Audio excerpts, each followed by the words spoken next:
श्री स्वामी समर्थ. नमस्कार सर्वांना. श्री स्वामी समर्थ कृपा या माझ्या मराठी यूट्यूब चॅनलवर सर्वांचं मनापासून खूप खूप स्वागत. उद्या आहे नवरात्रीचा तिसरा दिवस. उद्या देवीची तिसरी माळ आहे. यंदा तिसरी माळ 2 दिवस आलेली आहे. उद्या आणि परवा असे 2 दिवस आपल्याला देवीची तिसरी माळ साजरी करायची आहे. उद्या आहे बुधवार 24 सप्टेंबर 2025 आणि परवा आहे गुरुवार 25 सप्टेंबर 2025. या दोन्ही दिवशी देवीची तिसरी माळ आहे. या दोन्ही दिवशी आपल्याला देवीच्या चंद्रघटा या रूपाची पूजा करायची आहे. बघा, जेव्हा 2 दिवस देवीची एकच माळ येते, हा एक दुर्मिळ योगायोग असतो आणि याला अनन्यसाधारण असं महत्त्व आहे. म्हणून देवीच्या तिसऱ्या माळेला आपल्याला 2 सेवा करायच्या आहेत. तर या 2 कोणत्या सेवा आहेत हेच मी तुम्हाला आज या व्हिडिओत सांगणार आहे. तर उद्या आहे नवरात्रीचा तिसरा दिवस. तिसऱ्या दिवशी आपण देवीच्या चंद्रघंटा या रूपाची पूजा करतो. नवरात्रीच्या तिसऱ्या माळेला चंद्रघंटा देवीची पूजा केल्याने व्यक्तीचा आत्मविश्वास वाढतो, जीवनात समृद्धी येते. चंद्रघंटा देवीच्या कपाळावर घंटेच्या आकाराचा अर्धचंद्र आहे, म्हणून तिला चंद्रघंटा असे नाव मिळाले आहे.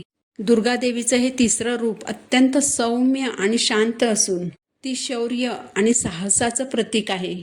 चंद्रघंटा देवी ही शीघ्र पावणारी देवी आहे, म्हणून उद्या आपल्याला देवीला तिचा आवडता नैवेद्य अर्पण करायचा आहे.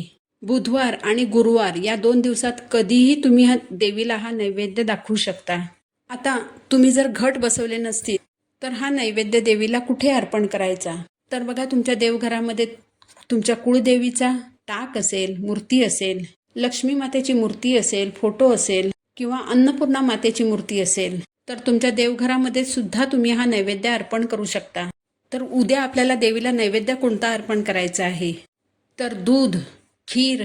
बघा, खीर तुम्ही कोणतीही बनवू शकता. म्हणजे रव्याची खीर असेल, मखाण्याची खीर असेल, शेवयांची खीर असेल, तांदळाची खीर सुद्धा तुम्ही देवीला अर्पण करू शकता. याचबरोबर दुधापासून बनवलेला कोणताही गोड पदार्थ जसं की मिठाई, पेढे किंवा साधं दूध साखर सुद्धा तुम्ही देवीला अर्पण करू शकता. तर बुधवार आणि गुरुवार या 2 दिवसात आपल्याला देवीला एखादी पांढरी शुभ्र मिठाई अर्पण करायची आहे. बघा, तुम्ही दुकानातून तयार मिठाई आणून ती जशीच्या तशी देवीला अर्पण करू शकता.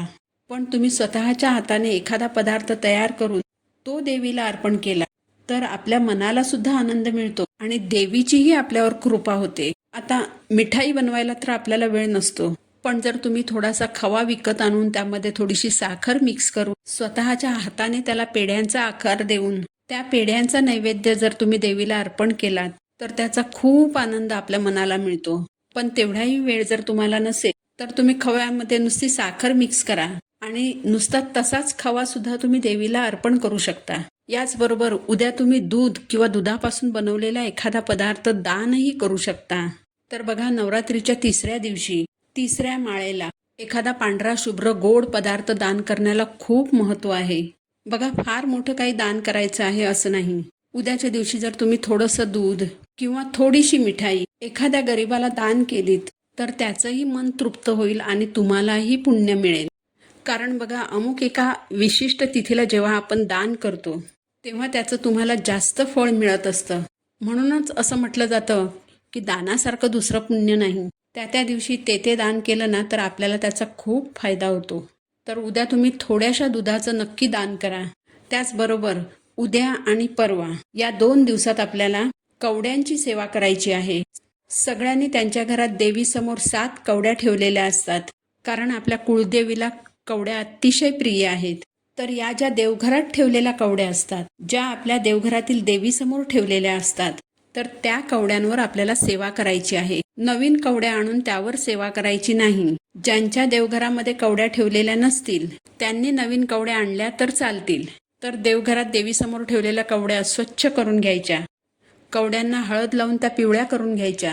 बुधवार आणि गुरुवार या 2 दिवसात कधीही तुम्ही ही सेवा करू शकता. तर आपल्या उजव्या हातात 7 कवड्या घ्यायच्या.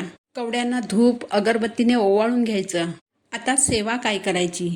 तर एक वेळ तुम्हाला व्यंकटेश स्तोत्र पठण करायचं आहे. तुम्ही मराठीतूनही पठण करू शकता किंवा संस्कृतमधलंही पठण करू शकता, तुमच्या मनावर आहे. यानंतर एक वेळ श्री सुक्त म्हणायचं, फलश्रुती सहित म्हणायचं. यानंतर 16 वेळा विष्णू गायत्री मंत्र म्हणायचा. ओम नारायणाय विद्महे वासुदेवाय धीमहि तन्नो विष्णू प्रचोदयात. 16 वेळा लक्ष्मी गायत्री मंत्र म्हणायचा.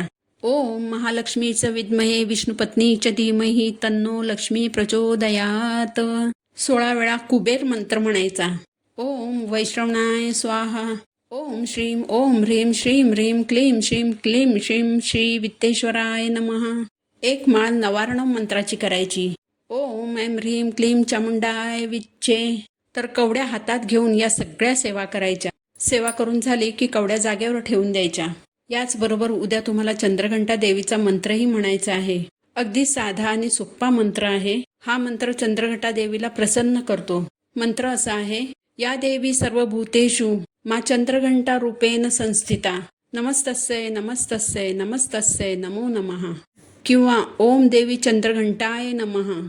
हा मंत्र सुद्धा तुम्ही म्हणू शकता. तर बघा, उद्याची तिसरी माळ आहे. उद्याचा शुभ रंग आहे निळा. तर उद्या आपल्याला चंद्रघंटा मातेची अशी अगदी साधी सोपी सेवा करायची आहे. तर ही सेवा नक्की करा.